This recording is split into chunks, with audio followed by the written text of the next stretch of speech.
السلام عليكم ورحمة الله وبركاته. صاحبتنا كحران channel كنا دمانتي سو dhawaada saaxiibayaal caawa iyo abdeedii ugu dambeeyay ama qodobada marka uu xisaab badan iyo barnaamijkeena oo ah rabena ku soo qaato xaq darro iyo cadaalad darro si toos ah marka uga dhacaysa maamulkii Somaliland iyo dawladii oo marka ku fashilantay reer Somaliland wixii ay u doorteen iyo inay marka cadaalad helaan. qodobadeena waxaan ku soo qaadanaynaa waa Mubarak October oo aad wada taqaanaan oo nin fanaana oo maanta marka isagoo afka furtay aamusnaantiina jabiyey sheegay cadaalad darrada iyo dhibaatada iyo dulmiga marka lagu haayo beeshii uu ka dhashay oo uu dhahay intaasoo dhan ama ka aamusan oo xanuunka la qabay waxna marka aan ka qaban karin balse ugu dambeyntii waan adkaysan waayey oo waan ka aamusi waayey dulmiga iyo xaq darradana lagu haayo oo aan waxba laga qabanayn dhibaatadiina ay marka beesha dhan saameysay oo labaduba markaas ay kala dareen cadaalad darrada iyo dhibaatada marka meesha ka jirta waxaynu rabnaa marka koowaad horta inaynu isla aragno Mubarak October waa ad wada taqaanaa waa nin fanaana waa fanaan Soomaaliyeed waa nin ka soo jeeda Somaliland waa nin waliba ay gabar caan u idna fanaanada ay xaaskiisa tahay Farxiyo Fiska. Mubarak October haddaba dhibaatada uu maanta ka sheekaynayo iyo waxa ku dhacay waa mid uusan markaa hore uga hadlin oo dhahay waa mid ay dadkaygu qabeen oonan marnaba afkayga soo marin oo iska qarsanayay balse xanuunka iyo dhibaatada iyo dulmiga iyo cadaalad darrada dadkayga lagu hayo waa mid aan markaa u adkaysanayay oo aan ka aamusnaa balse aamuskii maanta waa uu jabiyey oo wuu hadlay waana mid aanan u dulqaadin karin ayuu dhahay intii aan aamusnaana dhibaato ayay igu ahayd aamus midgaan yahow midgaan qalay ama midgaankay sheegeen tii aan ka falceliyay baa leegu jawaabay aamus midgaan yahow midgaan qalay ama midgaankay sheegeen waan noqon ama nin hargeysa wax ka abaan noqon waxaan wax badan u soo taagnin ama aan goobjoog u ahayn beeshaan ka soo jeedo ee gabooye oo wax badan sharaftooda qiimahooda iyo qaayahooda dhulka lala galay cambaarooyin badanna la soo gaarsiiyey. waa fanaan Soomaaliyeed waa fanaan ummadii u wada siman yihiin balse waxaa aad u xanuun badan inuu dhahay markii beesheeda la caynayo ama la dulminayo ama midgaan ku dhalay marka la leeyahay mid aan dul qaadanayo ayay ahayd oo aan inta badnaa ka aamusnaa balse xanuun aan hoos ka dareemay marka uu jiray tii ayuu marka maanta adkaysan waayey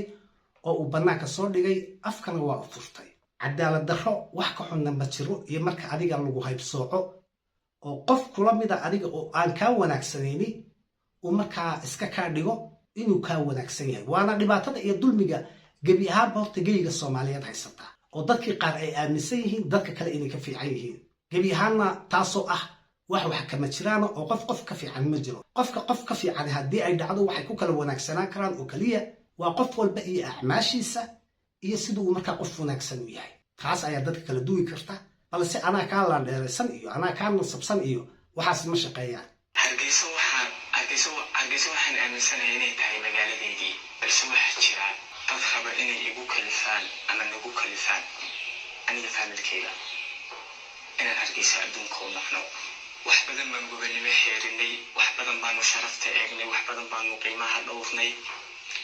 balse gebi ahaan dana intaasan yeelnay nala lagaan waayey haba yeeshee waxaa maanta igu kalifayna social media soo istaagno aan hadlo bulshada ka hor hadlo warbaahinta ka hor hadlo qodob ka firsan weeyay oo muhiim u ah naftayda waa qodobkan markaa Mubarak October oo hadda raba inuu inoo sheego oo ah waxa isaga markaa ku kalifay in uu maanta aamusnaantiisii bannaanka soo dhigo oo uu qarsan waayo xanuunka iyo dhibaatada haysay iyo waxa uu ku sheegay markaa mid isaga iyo familkiisiba ay ku ammaan waayeen magaaladii Hargeysa dhexdeeda oo uu sheegay isagu markaa inuu nin magaaladii Hargeysa ku dhashay yahay oo reer Hargeysa oo fanaan ummadii Soomaaliyeed oo dhanba u dhaxeeyay ilaa markaad fan ku jirtid ama aad fanaan tahay macnaheedu ma ahan maamulka aad ka soo jeedid ama deegaanka aad ka soo jeedid ayaad ku eg tahay Soomaali waa ummad ballaaran oo geeska Afrika dhowr wadan markaa ka dega balse jinsiyadii Soomaalida intaas afka Soomaaliga ku hadasho dhan ayaad gebi ahaantood fanaan u wada tahay oo aad u dhaxaysaa. haddaba dhibaatada Mubarak October haysata oo uu dhahay aniga iyo familkaygii ayaa ay markaan xaaladii meel xun soo gashay oo nalaga dhamaan waayey ayaa waxay noqotay wax aad u culus oo markaa cabashadeeduna ay badanayso marka hawshan Mubarak October markaa maanta aamusnaantiisii jabisay oo ka hadlaysiisay waxaynu isla aragno markaan sababeeyo sababtaas oo ah sanadii 2022 ilaa 2025 in falal toosa lagu geysanayay magaalada Hargeysa iyadoo ay halkaasi wadaan dad dhinac shacab iyo dhinac ciidan shaarkood adeegsanaya oo dhibaatada geysanayay sababtana aan yeelay inaan wargeliyay laamaha amniga siday u dhan yihiin muddada intaa leeg jawaab buuxda iyo cadaaladii aan doonaynana aanan ka helin waa yaab wuxuu dhahay laga soo bilaabo 2022 waxaa laga joogaa waa 3 sano waa markay ku bilaabmatayba oo dadkii shacabka ahaa ee markaa deegaanka ahaa ama ay dariska ahaayeen ama isaga aqoonsul ahaayeen iyo wax markaa ciidamo sheeganaya oo shaatigii dowladda wata labaduba ay markaa duulaan kusoo qaadayeen haddaba duulaanka lagu soo qaadayay wuxuu dhahay waxaan aaday goobihii bilayska iyo saldhiggii bilayska in uu markaa ka soo dacwoodo oo uu dacwo tago oo wax loo qabto miyaa loo qabtay waa maya ilaa waxa intaas dhan soo socday ee dulmiga iyo dhibaatada lagu hayay ee isagii reerkiisa lagu weerarayay marnaba cadaaladeeda muusan helin oo isagii ayaa dhinaca kale loola gadiyeyba waana cadaalad darro mar haddii ay meel timaado oo cadaaladii ay dhunto oo dulmigii iyo cadaalad darradii ay meeshaasi ka abaabulinto meeshaas markaa wanaag kama soo jeedo ee dhibaato iyo dulmiga ayaa inta uu sii bato hadhowna markaa waa ay ku burburaysaa subxaan anigu kama calanayo Somaliland anigu kama calanayo reer Hargeysa 3 sano wixii dhacay markaan idin soo koobay labadii gafi u dambeeyay labadii habeen u dambeeyay in gurigeyga lagu soo daatay lagu soo dhacay gacan qaad ka dhacay sharaf darra ka dhacday karaamo darra ka dhacday aflagaada ka dhacday markii aan ka falcelinay baa lagu jawaabay aamus midgaan ku dhalay oo kalmad ah in dad badan 3 sano soo laalaabaysay aamus midgaan ku dhalay ee laangaabkii ha hadleen inta gurigiisii markaa loogu yimid oo gacani ay dhacday oo dil iyo markaa gacan qaadu meeshii ka dhacay oo gurigiisii loogu dhacay waa labadii habeen ee markaa ugu dambeysay 3 sano ee hore markaa la soo dhaafay waxyaabihii ku dhacay iyo dulmigii iyo sharci darradii intaba waa uu inoo soo kormaray wax walba marka maxaa ka daran buu dhahay waa labadii habeen ee hadda markaa ugu dambeysay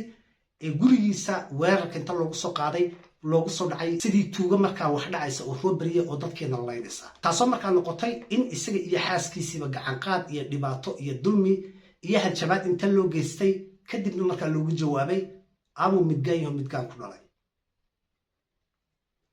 dadkaas waxay isugu jireen shacab iyo dad adeegsanaya shaati dowladeed haddaba waxaan kusoo gabagabeynayaa ama midgaankay sheegeen waan noqon ama nin Hargeysa wax ka abaan noqon dalkuna sharci uu leeyahay wabilaahi tawfiiq waraganimo leh ayaa ku soo gabagabeeyay waliga ay allaha dulmi lagu geystay hadul qaadan ee raganimadaada muuji cadkaagana dhacso haddii aad markaa cadkaaga dhacso weysid oo aad dulmanaanta marka dulmiga lagu sameynaya aad dulmana u noqotid oo aad falcelin sameyn weydid markaa waa lagu kortumanaya haddaba cadaalad xumada jirta magaalada Hargeysa ka jirta iyo Somaliland iyo dhibaatada iyo dulmiga dadka loo geysanayo intii hore Muuse Biixi markaa joogay bal taas waa laga soo tagayba maanta oo marka Cabdiraxmaan Cirra haysto oo la leeyahay waxba isbedelay ama dadkii cadaalad helaya 3 sano ee hore wixii dhacay ka badan ayaa hadda markaa ku dhacaysa waa dulmiga